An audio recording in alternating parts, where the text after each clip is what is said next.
So I'm KR. Yeah, even though Larry just said that. I've been gone for a while. A few reasons. One, because parents. Also, I was on my senior trip, and that's what I'm going to tell you guys about. So it's pretty good. Me and my class. You'd expect that to be, oh, that's a lot taking your senior class, but there's only it's only 10 of us, so not really. The first thing we did, we went to the Atlanta Aquarium. It's pretty fun. Nice aquarium. My favorite part was I was looking at there's an octopus or whatever, and some lady, she was a chaperone for like a school group for little kids, and she said, and I quote after looking at the octopus, his suction cups literally look like suction cups. Okay, thank you, lady. This is society. Yeah, she was responsible for children. I don't know why, but yeah. Okay, and then one of my friends, he's pretty cool, but actually no, you guys are old, you probably don't know what it is, but he has Riz. Do you guys know what Riz is? Sure. That is not very believable. It's game. Yeah. Okay, yeah. Basically, a bunch of girls came up and asked him for his number, and some of my friends were like, "Hey, you need to get a girl's number by the end of this trip." And I was like, "Okay," or else we'll give you 10 shoulder punches. It's like, okay, gosh, okay. Friends. And I was like, okay, just keep that in the back of your mind. It'll come back later on. It was pretty good. I don't remember what happened in between the aquarium and the next thing, but I turned 18 on senior trip. It was pretty fun. We went to a Thai place. It was pretty good, except for my food, which tasted weird. And that's because that night I got food poisoning. And oh boy, that was fun. I was up all night, throwing up and out the other end too. And the next morning we were gonna go fossil hunting, and I was like, I think I feel a bit better. So I had some oatmeal because it's better in your stomach. And got in the van, got in the front seat, and we're almost there. And I felt something in my gut, and I was like, oh no. Rolled down the window and threw up all over the side of the van. It was beautiful. Then I made everyone clean it up. And got there, I was sick all day, which was fun. And we left there, we went down to the Keys. Nothing really happened in the Keys because we were there for like 5 minutes. And went back up, went to Miami, which is obviously a great idea because it's Miami. A bunch of high schoolers in Miami. When could that go wrong? And we're leaving Miami, we're going off to the next place. And what happened? Oh yeah. So we were in the highway, we were going about 70. And some lady decided it was going to be a good idea to sideswipe us. So she tried to merge into us, which doesn't work because there's a van there. And thankfully we were all fine. And she knocked the mirror off her car. And we tried to pull over, do the right thing, get the information. She kept going. We were at a full stop. We sped up and caught up with her. She was definitely drunk and she was swerving. Also, she didn't look right. My friends, he got a video of her as we were passing her. She was like, we're pulling up beside her. She was like, straight ahead. She's like, oh no. We called the cops, got that. That's all good. And I was still sick at this point, so I wasn't feeling good. I felt like I had to throw up and have diarrhea at the same time, which I don't know how it works, but it does. And we're on the side of the road for probably about a half hour waiting for the state trooper to come and get the information, take care of this lady. And we got back in the van and I said to our chaperone, I was like, Miss Harrison, we need to get to a gas station or something. Something bad's gonna happen. I'm raised all over this place. Yeah, that. So we got to the next stop, or the next exit, we pulled out, saw a gas station, like, okay, yeah, let's go there. Went there was no restroom, because of course. Then we pulled out, there was a place to take a U-turn. But of course, there was a railroad crossing and a train was coming. Like it does, when you just need to get across. But thankfully it wasn't blocking our path because we just needed to take a U-turn. And right on the other side, there was a gas station, and it had a bathroom. So I ran inside. It was one of the ones with the bathroom on the outside where you need the key. I ran inside. I was like, "Do you guys have a key for a bathroom?" "Sorry, we lost it." Bro, what is with this town and not having restrooms? So I went over to the parking lot next door, where there was a 7-Eleven, where they thankfully had a restroom. And, oh boy. I ran inside. I went to the men's restroom. I pulled in the door, opened it, and there was a lady inside. Thankfully, I didn't see anything. She was old. But she was like, "Oh, sorry." And thankfully, I missed the handle for a second because I was sweating and I had to. I was going through something. And yeah, so she had already made it, but personally, we unlocked it. And I was waiting, and honestly, it makes sense that she didn't go in the women's restroom because on the door to the women's restroom it said "under surveillance." Not sure why. I'm not sure if that's legal. I don't think it is, but it might be because it's Florida.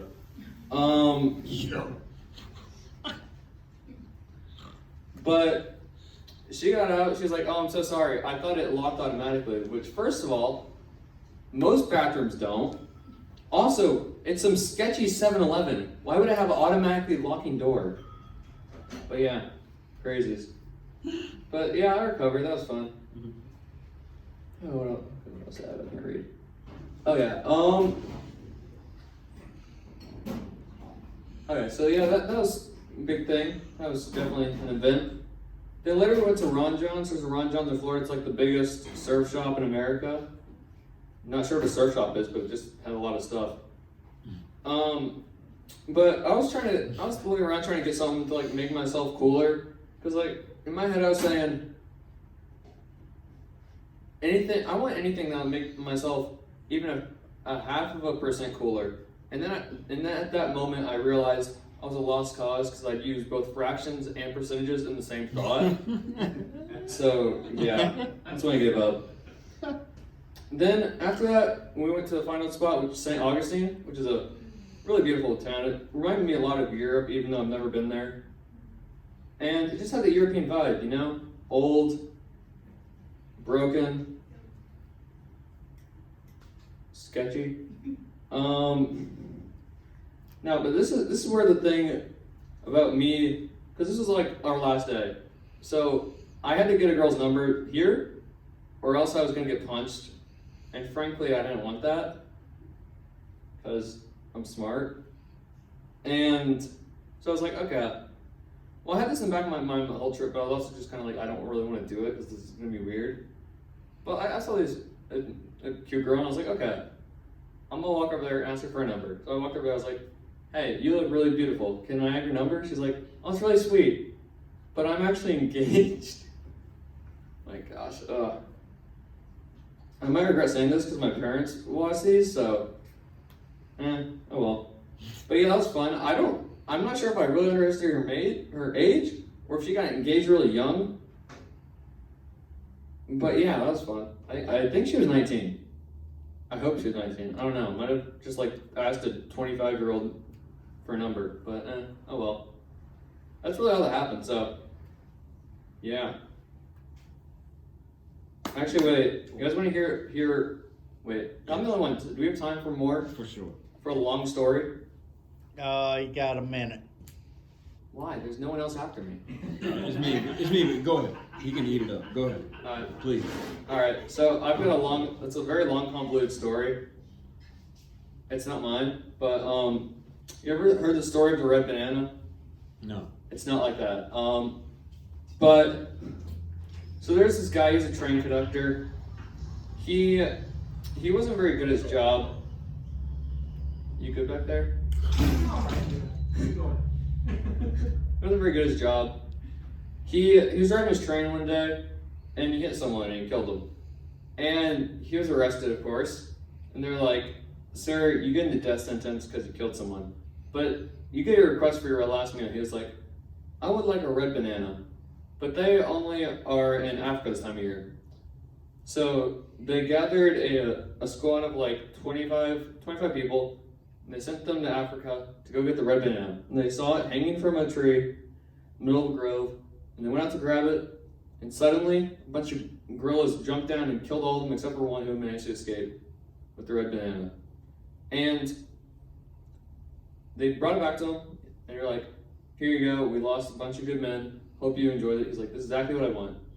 He ate the red banana, and then they put him in the electric chair, pulled the lever, and nothing happened. Pull again, nothing happened. You're like, you know what? The fear of death was enough of a punishment. Don't question the legal system, there's a few holes in the story. But, like, okay. And somehow, because there's also no background checks, he got a job with Amtrak. And an old lady fell into the tracks one day. He saw her, but he was like, nah, and kept going. So he got charged again. And they were like, come on, bro. Larry, we talked about this. Where was I? Oh yeah, good lady. And they're like, you get the death sentence, but you also get your final meal, part 2. And he's like, I want the red banana, but they're only in Asia this time of year, or in China. And so they sent an army of about like 100 men, and they went out, chopped through the bamboo forests, and then they saw the red banana hanging from a bamboo shoot. And they reached out to grab it, and then suddenly, like the soldiers from the Viet Cong, a bunch of pandas came down from the bamboo and murdered them all, except for one who escaped with the red banana. And they brought it back to him, like, we lost a bunch of good men, hope you enjoy this. He's like, this is exactly what I want. Put him in the electric chair, pull the lever, nothing happens. Again, nothing happens. They let him go this time. They're like, you know what? This is just impressive. You can go now. But don't do this again, or else there will be more serious consequences. And they let him go. Somehow he gets a job at Disneyland, driving a little train around. A little choo-choo train for little kids, yeah. And a little kid wanders on the track. He sees the kid, but he felt bloodlust in his heart, and he full steam ahead, splattered that kid on the tracks. He's insane. But of course they arrested him again. They're like, you get your final meal, but you're being put to death for real this time. There's no escape. And he was like, I want the red banana, but it's only in Antarctica this time of year. So they sent 1,000 soldiers this time. They were going to get this for sure. And they went down and they saw the red banana hanging directly from the South Pole that's in Antarctica. And they went out to grab it, and suddenly a bunch of emperor penguins came out and pecked all of them except for one to death.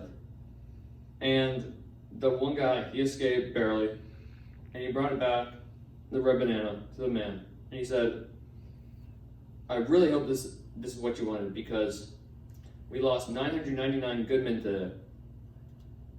And the conductor said, yes, this is all I needed. And he ate the banana, then he got in the electric chair. They pulled the lever, again, nothing happened. They pulled it like 25 more times, nothing happened. So the executioner, he walked over to the prisoner, he said, you know, I'm just interested in how does the red banana prevent or keep you immune to electrocution? Prisoner said, oh, it's not the red banana, I'm just a really bad conductor. Oh, God. Thank you, I've been KR. Nice going, KR. See, wasn't it worth it? Yeah, I liked it. Yeah, that's right.